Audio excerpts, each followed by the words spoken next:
Today, you are fighting with Zimbabweans. You are all fighting to be Negroes. You are fighting to work for a white man. You are not fighting for the land. All of you joined forces together against Zimbabweans. What's wrong? No, they are taking our jobs. Why?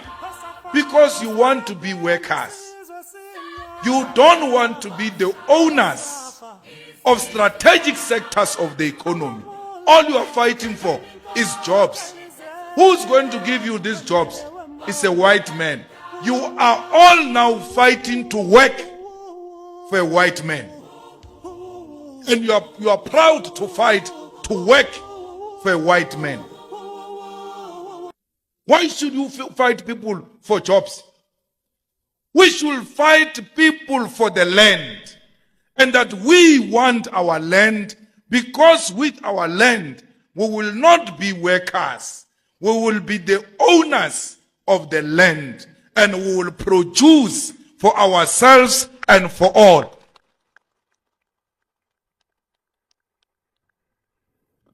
We're not fighting for the mines.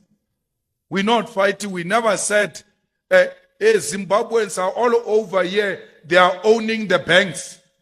We South Africans don't own the banks. No one is saying that.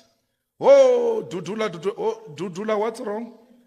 They are taking our jobs. And you think you have made a very powerful political statement by saying they are taking jobs. Okay, jobs. Who owns the jobs? It's a white man. You are fighting to work for us. In the EFF, we are not fighting to work for us. That job is a transition towards the ownership of the strategic means of our economy. We do not want to work for the white man. If anything, the white man must work for us because we are the rightful owners of the land. We must dream big. Any of you here who says that the Zimbabweans are taking jobs from you, you are a small dreamer.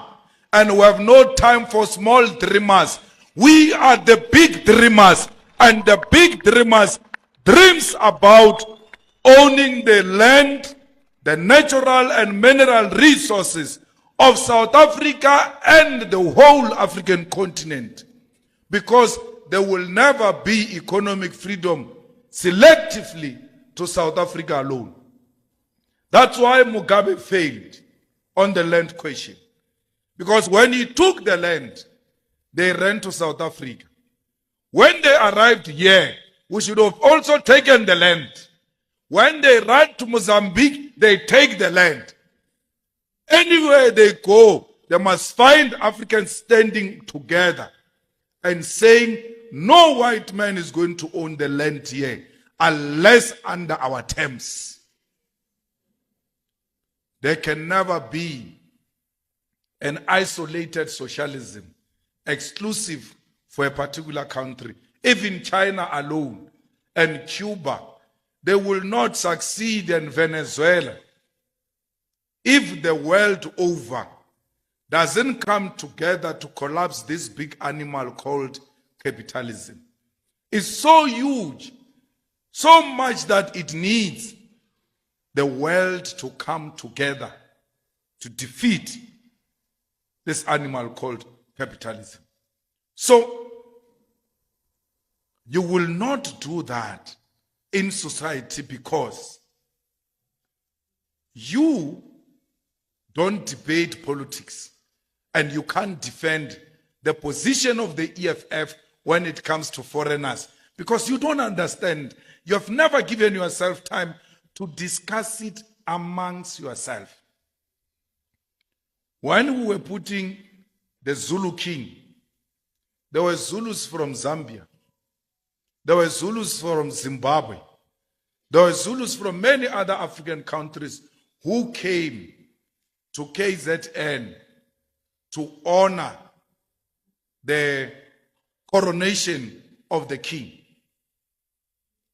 Now, all these xenophobic people didn't know that there are actually Zulus in Zambia who left here to Zambia.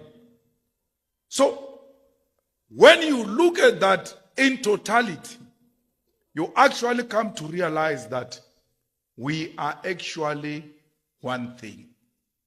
We are one people. Why are the white people not complaining about Zimbabweans and then instigating us against Zimbabweans? It's because blacks must forever fight amongst themselves. The unity of black people is a threat to white men. That's why I was happy to see the EFF giving message of support in a conference of the PAC. And I was like, this is what we need. That black people who represent Pan-Africanism and progressive left must always embrace each other's existence. And the left of South Africa must come together against these right-wingers who are ruling our country. Without the unity of the left, we will never defeat our enemy, which is white monopoly capital that controls everything that we are using. There's no one here today who didn't wake up and not use a product of Johan Rupert. All of us here, whether you used a toothpaste or a soap or anything, roll on, lotion, Rupert, he owns all of that.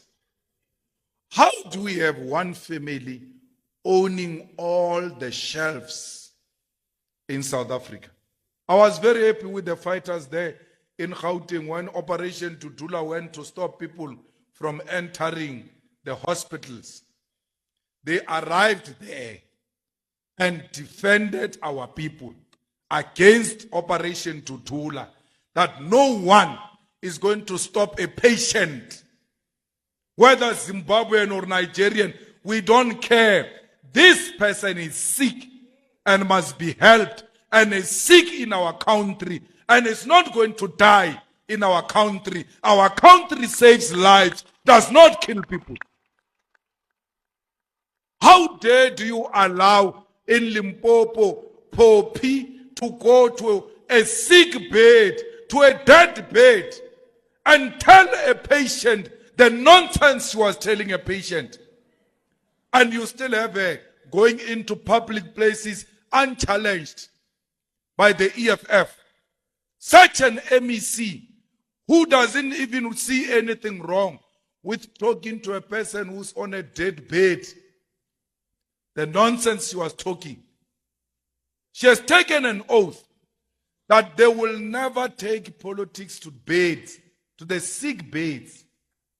That's why their office is there.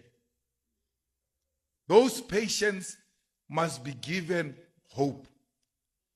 She's waiting on a bed for a surgery. She says, Poppy says to her, you are wasting my resources here. You are going to be helped here with my resources. A sick woman on a bed being insulted by another woman. The Zimbabwean woman who's sick on a dead bed, she says, I'm grateful. Don't tell me you are grateful. Don't tell me. I'm grateful. I'm grateful. Thank you. Thank you. Thank you. You say that to a sick person who's humble. And then she calls herself a doctor. She calls herself a leader who says to the most humble person, A person who can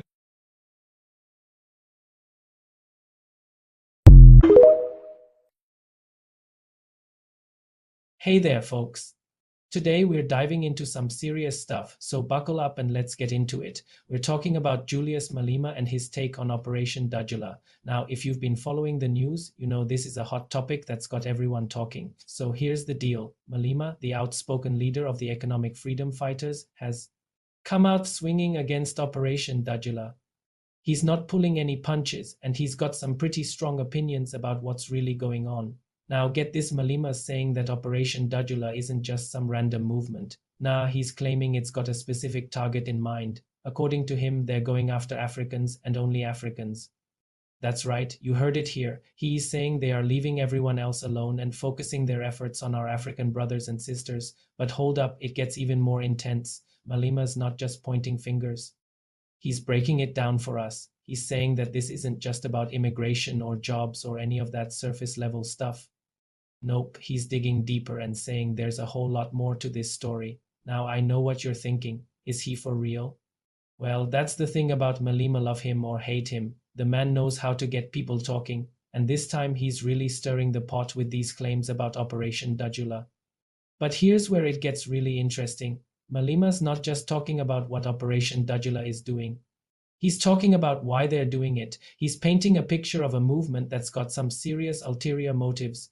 According to him, this isn't just about protecting South African jobs or dealing with illegal immigration. Nah, he's saying it goes way beyond that. So what's Malema's explanation for all this?